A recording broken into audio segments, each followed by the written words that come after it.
Okay, today we're going to start a new unit and we're going to look at polynomials.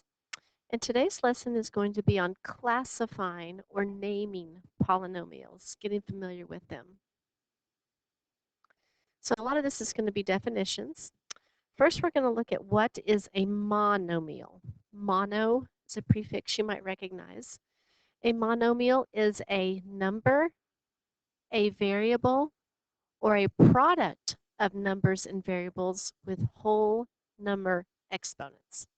So what does that mean? Another name for a monomial would be a term. We also call them terms. So let's look to see what they are and what they are not. When you have 5 times x, multiplying is a product. So we have the product of a number and a variable. So that is a monomial or a term. In this example, we have a negative exponent. Remember with negative exponents, to simplify them or get rid of them, we have to move them downstairs. If we were to do that, we would now have a division or a quotient. And remember in the definition, it had to be only multiplication. So because of that, that is not a monomial. You cannot have a negative exponent. Negative 7 times x times y. That is a monomial. It is the product of a number and 2 variables. This next example is not, because you have a subtraction sign. 4x is a monomial and y is a monomial, but they are 2 monomials, which makes it actually a binomial. You can have a decimal. You still have a number with a positive exponent on a variable. This one is not, again, because you have a division bar, which is the quotient. So in summary, a monomial is a term where you have numbers and variables being multiplied together, and the variables have to have whole number exponents. We can find the degree of a monomial. Now I'm going to use the word monomial and the word term. Those are synonyms, so you'll hear me use them interchangeably. So a term and a monomial are the same thing. So when you look at this, we can find the degree of a monomial by adding the exponents of the variables. So if you look at the first monomial we have here, negative a, or negative 2a squared b to the 4th, we have 2 variables. With exponents, we add them together, and the degree of that monomial is 6. In the next example, we have 4, but we do not have a variable. Without a variable, we cannot have an exponent on the variable, so the degree would be 0. In the next example, we have the variable y with an exponent of 1, so the degree is 1. So all you do is you find the variables and add together the exponents on those variables. So a polynomial is a monomial or a sum or difference of monomials. So you can have a monomial or you can have monomials linked together with plus and minus signs, and that makes a polynomial. You can find the degree of the polynomial by finding the monomial with the highest degree. In this example, we have 2 terms or 2 monomials. Let's find the degree of each. 4x has an exponent of 1, so the degree of that is 1. Negative 18x to the 5th power has a degree of 5. So the degree of the entire polynomial is the higher one, is simply 5. In the next example, we have 3 terms, or 3 monomials connected together with plus and minus signs. Let's find the degree of each. Here you have x squared and y to the 1st. That gives us a degree of 3. Here we have x to the 1st, y to the 1st. That gives us a degree of 2. This one has no variable, so degree of 0. So the entire polynomial has a degree of 3. It's the one with the highest degree. Another example. The degree of the first term is 4. The degree of the second term is 2. The degree of the third term is 1. And the fourth term is 0. So the degree of the entire polynomial is the highest one, which is 4.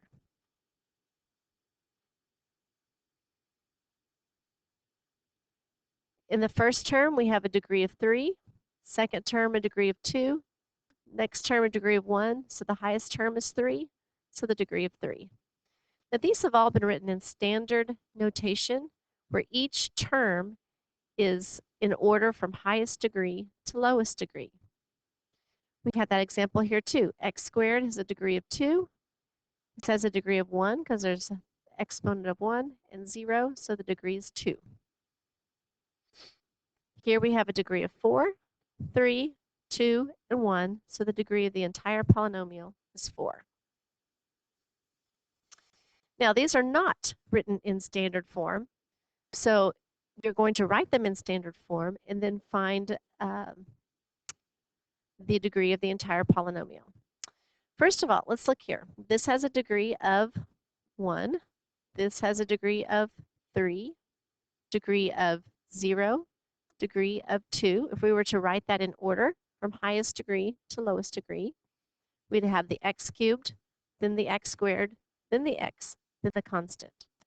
When you have it in standard form, you can easily find the degree of the entire polynomial by looking at the leading term. So this has a degree of 3.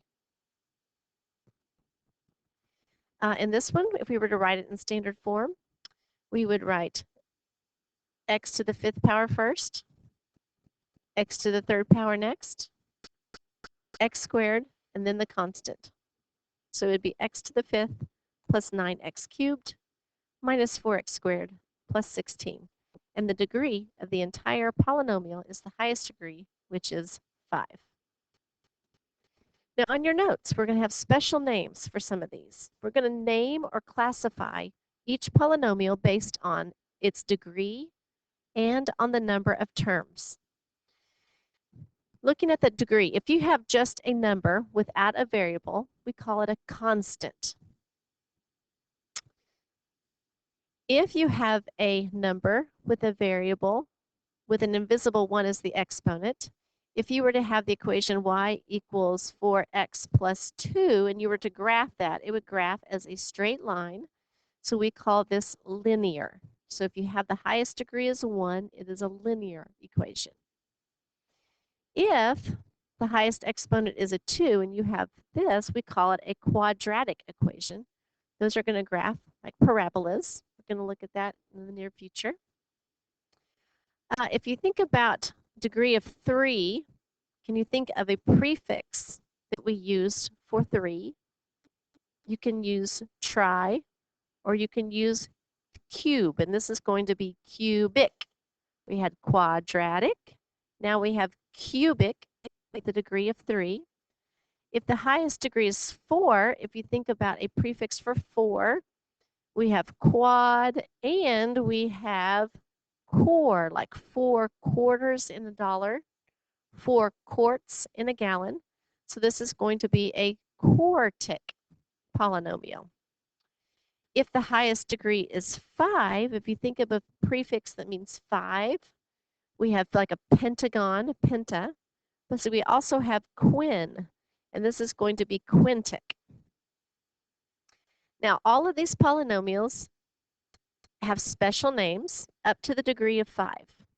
When the degree gets to be 6 or more, we do not give them special names anymore. It's like you had more than 5 kids. You named the first 5 kids a name. And then when you got to the 6th kid, you say, oh, you're just kid 6, kid 7, kid 8. So if the degree is 6 or more, you're just going to say it's the 6th degree, or the 7th degree, or the 8th degree, and they do not have a special name.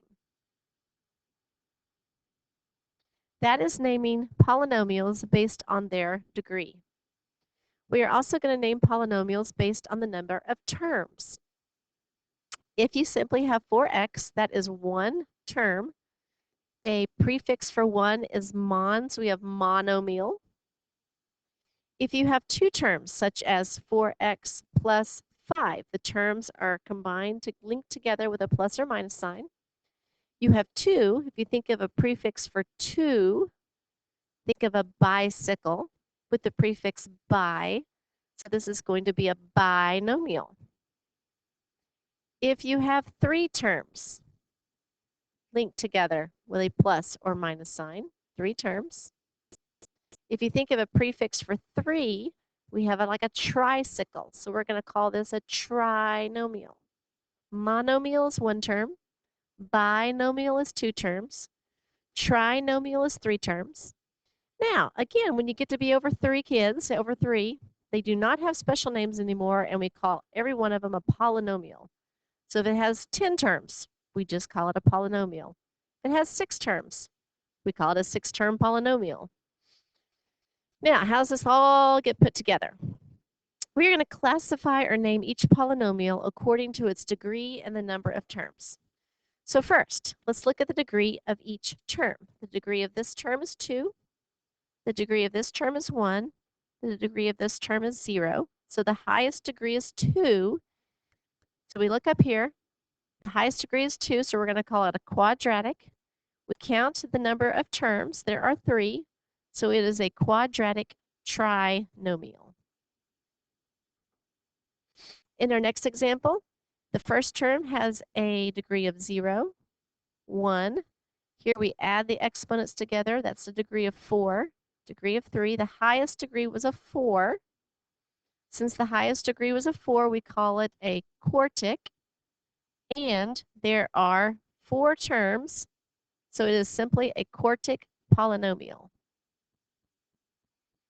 In the next example, we have a degree of 2, and we have a degree of 3. The highest degree is 3, so we're going to call it a cubic, and it has 2 terms, so it is a cubic binomial.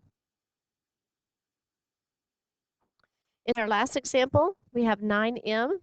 The degree is 1, and it has only 1 term, so it is a linear monomial.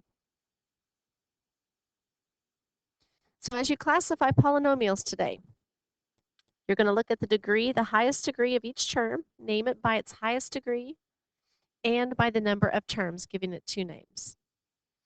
Something else we'll be doing today is you're going to be given some polynomials that are not simplified.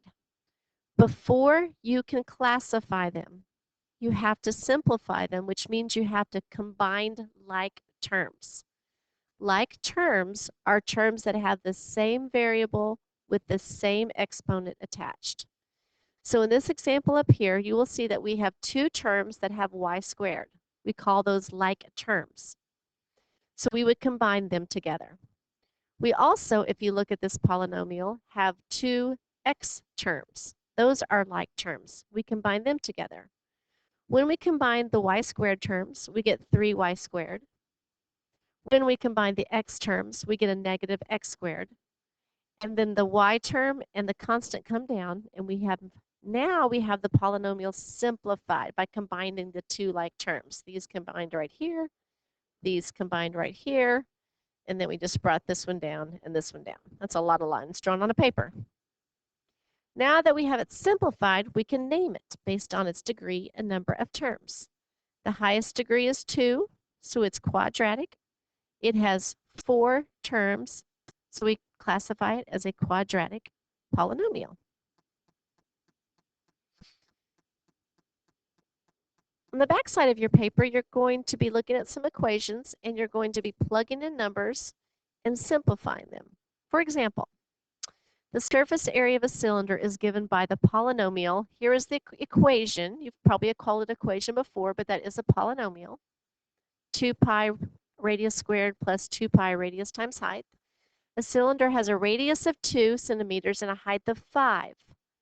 Find the surface area. Notice they're giving you the numbers to plug in. Radius of 2, so your r is 2. Height of 5, so your h is 5. And they've given you the equation to plug it into. So you're just going to plug it in and solve. So it would be 2 times pi times radius, which was 2, squared. I'm just following the equation up here. Plus 2 times pi times the radius, which was 2, times the height, which is 5. So they've given you all the information up here. You're just plugging it in. Now, if you remember PEMDAS, we have a certain order of operations that we have to follow. But first, with each monomial or each term, you always evaluate the exponent first. So with my calculator, I would type in 2 squared. Then you can multiply it times pi you can use the pi button, or you can use 3.14 and then times 2. So order of operations, you would do 2 squared times 2 times pi. And you're going to get that answer on your calculator. You're going to add it to, over here, there's no exponents. So you're just adding 2 times pi times 2 times 5, and you're getting that number. Whoa, back up. I do not have a calculator handy with me right now, and I guess I don't have the answers up here. After you multiply and get those two numbers, the last step is to add them together. And then you'll find the answer. So it's just a matter of plugging in numbers and evaluating them using your order of operations or your PEMDAS. Good luck on your assignment today.